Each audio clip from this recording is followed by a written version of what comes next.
섬김의 왕이라는 제목으로 하나님의 말씀을 함께 나누겠습니다. 설교를 시작하기에 앞서 여러분에게 질문을 한 가지 드리고 시작하겠습니다. 여러분은 예수님이 여러분의 구세주이시며 주인이심을 믿으십니까? 그렇다면 여러분이 주인이라 고백하는 예수님은 여러분 마음 안에서 어떤 모양으로 자리하고 계십니까? 통치하시는 왕의 모양입니까? 아니면 고난받는 종의 모양입니까? 높은 자입니까? 낮은 자입니까? 아마도 우리 안에 예수님에 대한 각자의 이미지가 있을 것입니다. 그 질문에 대한 답을 떠올려 보자면, 물론 주님은 통치하시는 왕이심과 동시에 고난받는 종의 모양으로 우리 곁에 오신 분이십니다. 하지만 우리는 너무도 쉽게 잊습니다.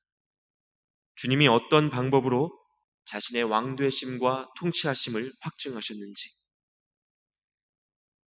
여러분, 우리가 익히 아는 바와 같이 예수님은 철저히 낮아지시고 또 고난받으심으로, 다시 말해 종되심으로 그분의 왕되심을 이루셨고 더욱 확증하셨습니다. 오늘의 말씀은 이렇게 메시아로서의 예수님을 떠올리고 인식하는 데에 있어서 자기들만의 기준을 갖고 있던 제자들, 즉 세상이 바라는 왕으로서의 예수님만을 바라보고 기대하던 사람들에게 주님이 이 땅에 오신 진짜 이유에 대해서 들려주고 있습니다. 그리고 주님은 오늘 이 시간 이 자리에 있는 우리에게도 동일하게 우리가 주로 고백하는 그분이 왜 이 땅에 오셔야 했는지, 그리고 그분을 따르는 삶이 무엇을 의미하는지 다시 한번 깨우치시고 권면하고자 하십니다. 말씀을 자세히 한번 살펴보도록 하겠습니다. 오늘 말씀의 앞부분은 이른바 순환 예고를 담고 있습니다. 그러나 이것이 순환 예고의 처음은 아니었습니다.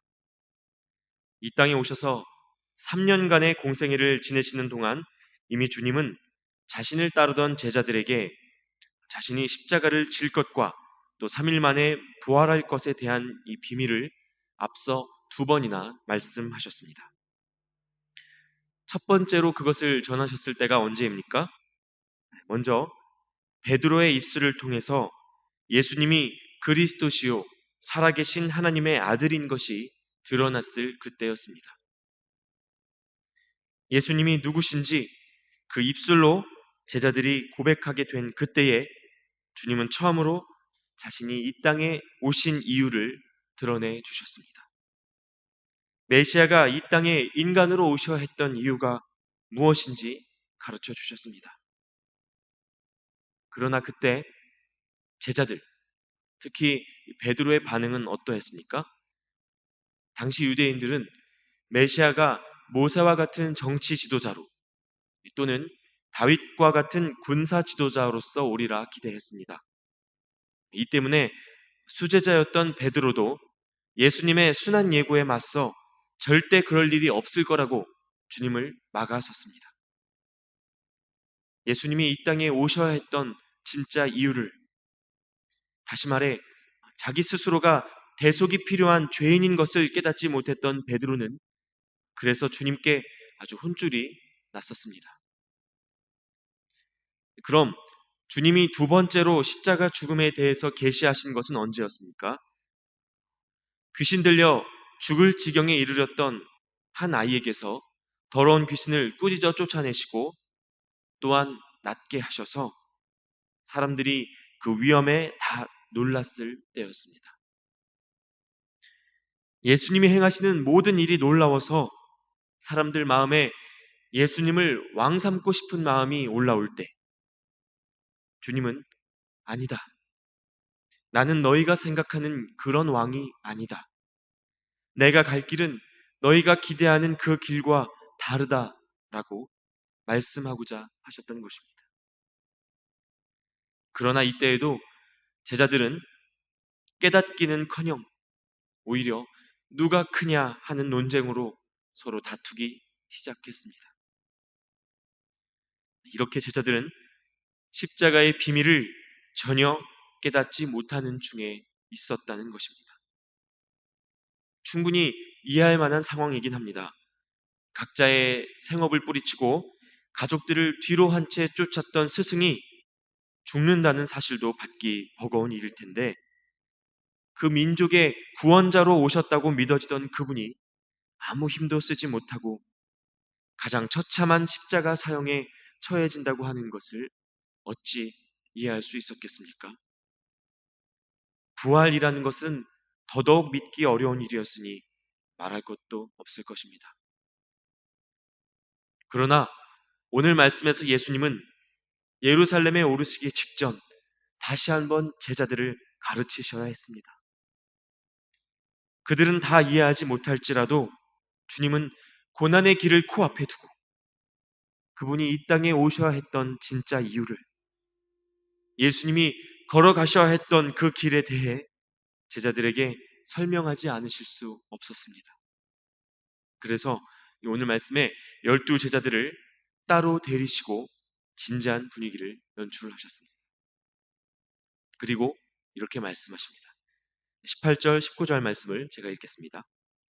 보라, 우리가 예루살렘으로 올라가노니 인자가 대제사장들과 서기관들에게 넘겨짐에 그들이 죽이기로 결의하고 이방인들에게 넘겨주어 그를 조롱하고 채찍질하며 십자가에 못 박게 할 것이나 제3일에 살아나리라.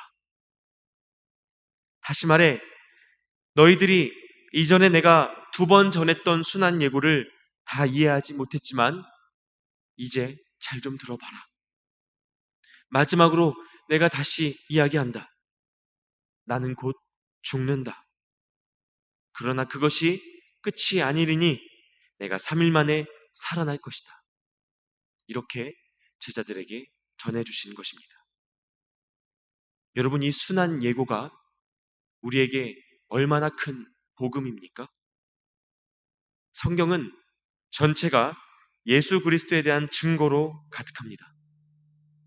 특별히 구약은 오실 메시아에 대한 약속을 담고 있으며, 신약은 구약의 예언대로 이미 오신 예수님과 다시 오실 예수님에 대한 약속을 담고 있습니다. 그런데 성경 전체가 계시하고 있는 이 예수님이 이 땅에 오시는 이유가 바로 십자가 때문이라는 것입니다. 우리의 죄를 위하여 죽으시고 부활하시기 위함이라고 오늘의 말씀은 다시 가르치시고 계십니다. 그러므로 죽을 수밖에 없던 저와 여러분을 위해 예수님께서 십자가를 지시고 또 부활하심으로 말미암아 영원한 생명을 허락하실 것에 대한 예언이 바로 이 오늘의 말씀 속 순환 예고 안에 담겨 있는 것입니다. 생각하면 생각할수록 어마어마한 소식입니다.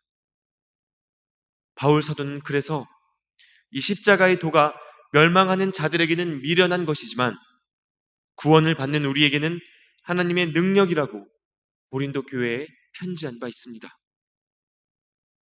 세상은 그들이 내릴 수 있는 가장 흉악한 저주를 예수님에게 부었으나 주님은 그 저주에 스스로를 내던지사 우리 죄를 속하시고 또 부활하심으로 그것을 완전한 승리의 역사로 바꾸어 내셨기 때문입니다.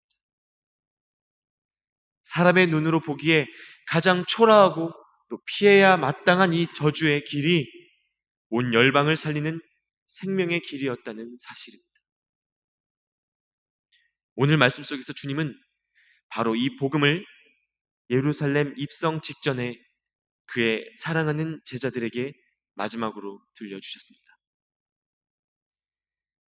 이 복음을 들은 제자들의 반응은 어떠했겠습니까?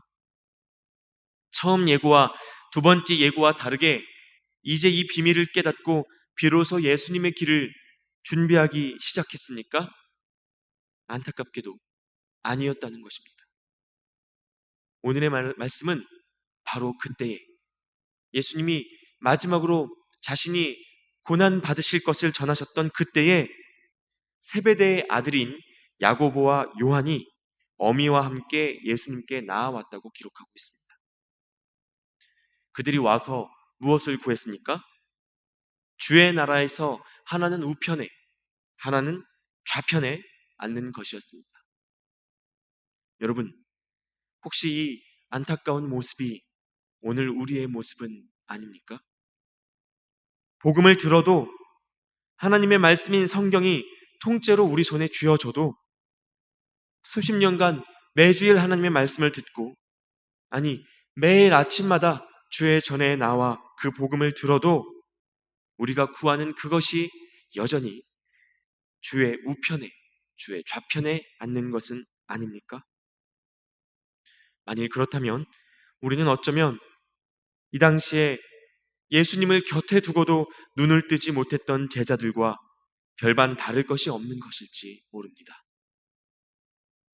오늘 주님은 야고보와 요한에게 이렇게 말씀하십니다. 너희는 너희가 구하는 것을 알지 못하는도다. 내가 마시려는 잔을 너희가 마실 수 있느냐? 이때 여러분, 예수님은 마치 오병이어 사건 때 배부르게 먹고 예수님을 왕으로 삼으려 했던 백성들처럼 귀신 들린 아이를 고친 능력에 감동해서 많은 사람들이 예수님을 쫓았던 그때처럼 예수님은 가장 가까이에 있던 자신의 제자들에게도 마음을 다 나눌 수 없는 외로움을 경험하셨을 것입니다. 여러분, 이 세상을 살아가는 많은 이들은 설령 예수의 이름을 듣고 고백하며 사는 자라 할지라도 높아지기를 구하는 삶의 유혹 속에 고스란히 노출되어 있습니다. 아무리 주님 곁에 오래 머물러 온 신앙인이라 할지라도 생명을 내어주신 주님의 십자가 앞에 나아가 내 소원을 구하는 것이 우리 인간이라는 것입니다. 주님, 이번 일만 잘 되게 해주시면, 주님, 내 아들 이 학교에만 들어가게 해주시면, 주님, 이제는 나도 그 정도는 누려야, 이렇게 기도하기가 얼마나 쉽습니까? 물론 우리 마음을 주님 앞에 정직하게 고백하는 것은 아름다운 신앙의 과정입니다. 그러나 여러분, 주님이 우리에게 허락하신 십자가, 그 비밀을 우리가 안다면 그분께 드리는 우리 기도의 내용이 조금은 달라지지 않겠습니까? 내게 생명을 주신 주님, 이미 모든 것을 내어주신 주님을 안다면 우리가 그저 감사의 기도를 드리게 되지 않겠습니까? 세상에서 한없이 미련했던 주님의 길이 우리를 영원히 살리신 능력의 길이었음을 아는 은혜의 기도가 우리에게 있기를 기도합니다. 한편 이 은혜를 깨닫지 못하고 드리는 기도가 어떤 결과를 낳는지 오늘의 말씀은 계속해서 보여주고 있습니다.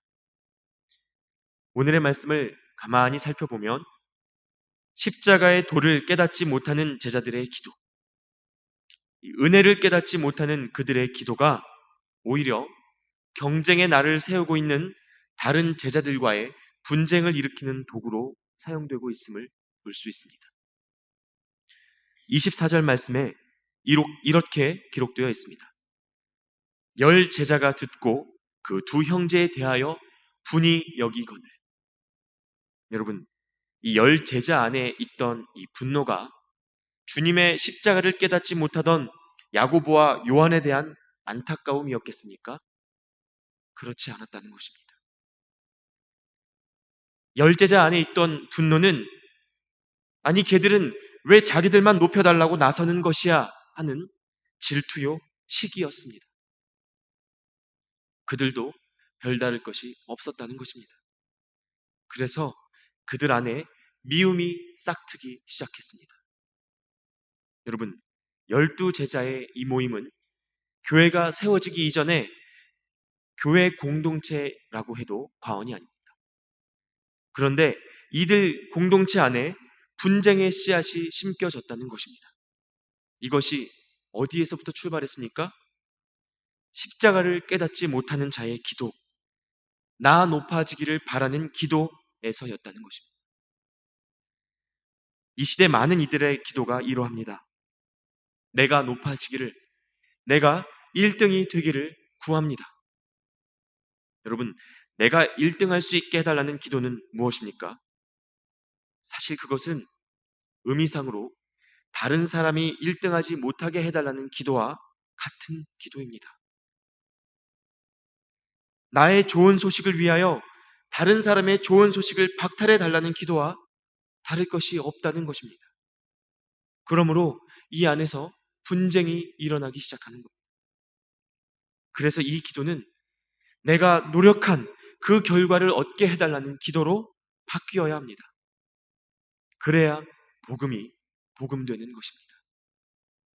하나님의 복음은 나만을 위한 복음이 아니기 때문에 그렇습니다. 그러므로 하나님의 교회 공동체 안에 분쟁이 있다면, 미움이 싹트고 있다면 우리 모두는 바로 내 안에 높아지고자 하는 마음이 있지는 않은지 점검해야 합니다. 다른 사람들보다 위에 서고자 하는 그 마음의 씨앗을 경계해야 합니다. 내게 생명을 주신 예수 그리스도를 기억해야 합니다. 그래서 이때 예수님은 제자들을 따로 부르셨습니다. 그리고 이렇게 말씀하셨습니다. 이방인의 집권자들이 그들을 임의로 주관하고 그 고관들이 권세를 부리는 줄을 너희가 알지만 너희는 그렇지 않아야 하리니 너희 중에 누구든지 크고자 하는 자는 너희를 섬기는 자가 되고 너희 중에 누구든지 으뜸이 되고자 하는 자는 너희의 종이 되어야 하리라. 정말 큰 자가 되고 싶으냐? 그렇다면 섬겨라. 으뜸이 되고 싶으냐? 그렇다면 종이 되어라. 여러분, 이것이 세상의 기준으로 그 마음이 가득했던 이들에게 예수님이 들려주신 하나님 나라의 원리였습니다. 오늘의 말씀을 시작하면서 제가 여러분께 질문을 한 가지 드렸었습니다. 여러분이 주인으로 고백하는 그 예수님이 각자의 마음 안에서 어떤 모양으로 자리하고 계신가 하는 것이었습니다. 여러분이 쫓아가고자 하는 예수님의 모습은 왕의 모습입니까? 종의 모습입니까? 우리는 기억해야 합니다. 그분은 종되심으로, 철저히 낮아지심으로 그분의 왕되심을 나타내신 분이셨습니다. 제가 최근에 차세대 부서에서 설교할 때 아이들에게 각자가 닮고 싶은 위인 한 사람을 떠올려 보라는 이야기를 한 적이 있었습니다. 여러분도 한번 떠올려 보시기 바랍니다. 아, 이 사람 참 훌륭한 사람이다 하고 떠오르는 사람이 있으실 것입니다. 그런데 그 사람이 자기 자신만을 위해서 산 사람이었는지 아니면 다른 사람을 이롭게 한 사람이었는지 생각해 보십시오. 대부분 후자, 즉 다른 사람을 위해 자신의 시간과 재능과 그 삶을 사용한 사람일 것입니다. 저는 위인하면 에디슨이 가장 먼저 떠오릅니다. 우리 모두가 알다시피 그는 괴짜 발명가로서 전구를 발명한 사람이었습니다. 그런데 여러분, 이 사람이 그 불빛을 자기 집안에만 켜두고 있었다면 어떻게 되었겠습니까? 아마도 그 당시 사람들에게서 저 집은 이상하다. 저 집에 태양이 떠 있다. 그저 두렵고 이상한 존재로 에디슨을 바라봤을 것입니다. 그러나 그가 그 전구로 많은 사람들을 이롭게 했을 때 그는 지금의 위인 반열에 들게 되었습니다. 이렇게 다른 사람을 위해 그 삶을 내어주는 이들을 우리는 훌륭하다고 생각하고 떠올리게 됩니다. 그런데 여러분, 아이러니한 것은 많은 사람이 훌륭한 인생을 살기를 바라고 훌륭한 삶으로 평가받기를 원하면서 그 삶을 다른 누군가를 위해 내어놓지는 않는다는 것입니다. 높아지기를 바라면서 참으로 높아질 수 있는 유일한 길인 낮아짐을 모르는 척 외면하며 살아간다는 사실입니다. 그러나 여러분, 이것은 언젠가 썩어질 욕망이며 예수 그리스도의 십자가를 잊은 교만일 뿐입니다. 그래서 주님은 오늘의 우리에게도 이렇게 말씀하시는 것입니다. 인자가 온 것은 섬김을 받으려 함이 아니라 도리어 섬기려 하고 자기 목숨을 많은 사람의 대속물로 주려 함이니라. 자기 목숨을 많은 사람의 대속물로 주려 함이니라. 여러분, 목숨은 인간에게 모든 것입니다. 주님은 우리에게 모든 것을 주셨다는 것입니다. 그리고 자격 없는 자들을 위해 그 목숨을 내어 주신 예수님을 우리는 주님이라며 부르고 따르고 있습니다. 오늘의 우리는 과연 무엇을 내어 놓을 수 있겠습니까? 지난주 금요일 큐티 본문에서 예수님은 젊은 나이에 큰 성공을 거두고 율법까지 다 지켜왔다 자부할 만큼 신앙적인 자존감이 있는 한 청년을 만나셨습니다. 이 청년이 나는 모든 율법을 지켰습니다. 이제 구원을 위해서 내게 무엇이 더 부족합니까? 라고 물을 만큼 자신의 구원에 당당한 자였습니다. 그러나 이 청년은 너의 모든 소유를 팔아 가난한 자에게 주고 나를 따르라 라는 예수님의 음성을 듣고 아무 대답도 하지 못한 채 근심하며 떠나갔다고 성경은 기록하고 있습니다. 아무리 사람에게 내어 보일 만한 신앙적인 열심과 사회적인 명성이 있어도 자신의 삶을 내어주지 못하는 신앙은 예수님과의 만남을 근심거리로 만들었을 뿐만 아니라 그분을 떠나는 저주의 이유가 되었다는 것입니다. 그러므로 여러분, 결코 성공이 축복이 아닙니다. 실패가 저주가 아닙니다. 세상의 눈에 성공으로 보이는 일도 우리와 예수님의 사이를 멀어지게 만든다면 그것은 저주이며, 세상의 눈에 실패로 보이는 일도 우리를 예수님께로 이끈다면 그것은 진정한 축복이 되는 것입니다. 다른 사람을 위해 내 삶을 내어주는 섬김의 삶, 이것은 결코 손해가 아닙니다. 이것은 오히려 우리를 위해 모든 것을 내어주신 예수 그리스도의 십자가를 기억할 때 모든 그리스도인이 마땅히 걸어가야 할 은혜의 길이라는 것입니다. 사랑하는 칠레 영락교회 성도 여러분, 예수님은 여러분에게 무엇을 주셨습니까? 어떤 은혜를 주셨습니까? 그리고 그 은혜를 입고 주님 앞에 나온 오늘 이 시간, 여러분은 하나님 앞에 무엇을 구하고자 하십니까? 희생과 사랑과 섬김으로 참된 왕의 길을 걸으신 예수님, 그 십자가의 길을 함께 걷는 놀라운 영광이 오늘 우리 모두에게 있기를 간절히 기도합니다. 함께 기도하겠습니다.